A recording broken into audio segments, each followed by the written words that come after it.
kulanti wanaagsan daawadayaal mar kale kuna soo dhawaada warkayaga oo faahfaahsan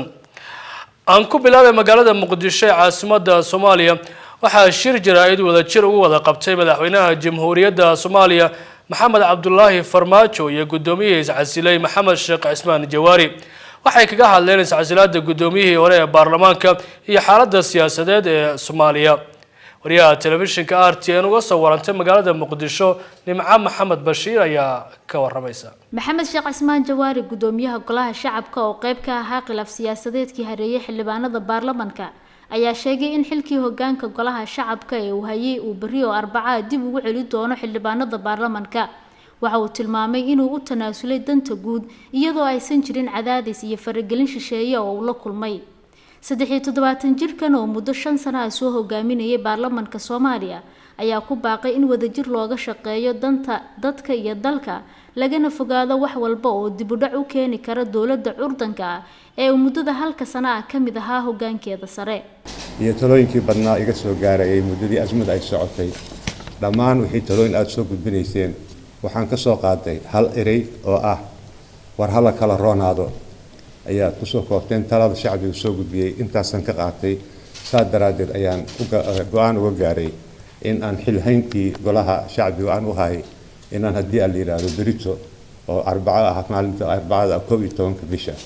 inaan xilkaasi iyo amaanadaasi oo horay ay igu dhiibteen alla ka soo ay dhiibteen xildhibaanada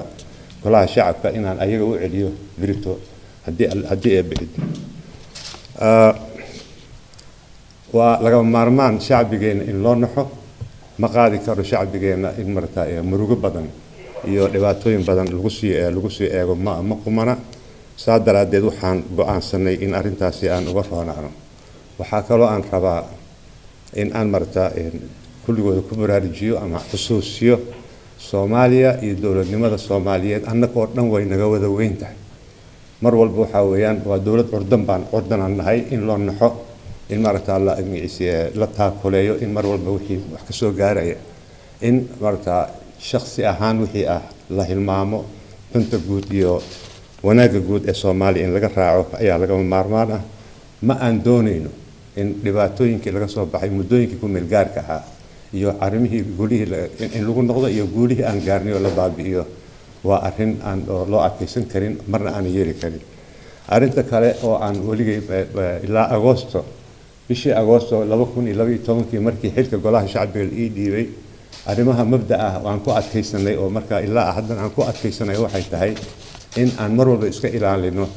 faragelin shisheeye in martaa arrimaha Soomaaliya dhexdooda ka dhaco in magaalooyinka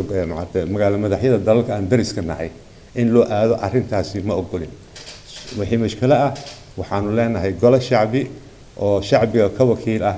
gaari kara go'aankii uu rabo alla ka sukoon ayaga uga sareeya Soomaaliya mushkiladeeda Soomaaliya xallin karta faragelin shisheeye loo ordaayo waan ka soo horjeednaa mana yeeleyno annaka dhamaysan karno Soomaaliya ayaa waxa garaad u leh garanaya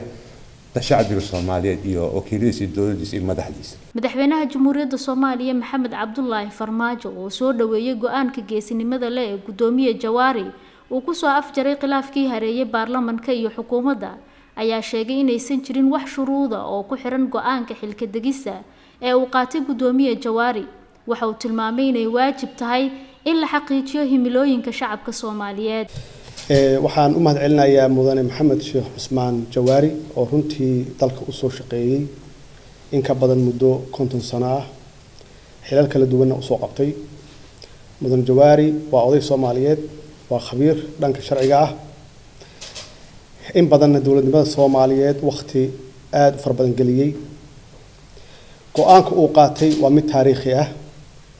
wax shuruudo ku xiran ma laha waxaan ku dhiirigelinayaa mudane Jawaari inuu halkaas ka sii wado dadaaladii uu ku bixiyay dawladnimada Soomaaliyeed gaar ahaan qabyaatirka dastuurka waxaan ka filaynaa inuu sii wado tala bixintiisii iyo tala soo jeedintiisii Ilaahay yiraahdo go-aankan uu qaatay Maxamed Sheekh Cismaan Jawaari ayaa soo afjari doonta xiisadii siyaasadeed ee toddobaadyadii la soo dhaafay uu dalku ku jiray iyadoo la geli doono marxalad cusub oo aan la qiyaasi karin maadaama loo baahan yahay in waqti kooban lagu soo buuxiyo kursiga uu banayn doono gudoomiyuhu. Nimca Maxamed Bashiir, RTN, magaalada Muqdisho.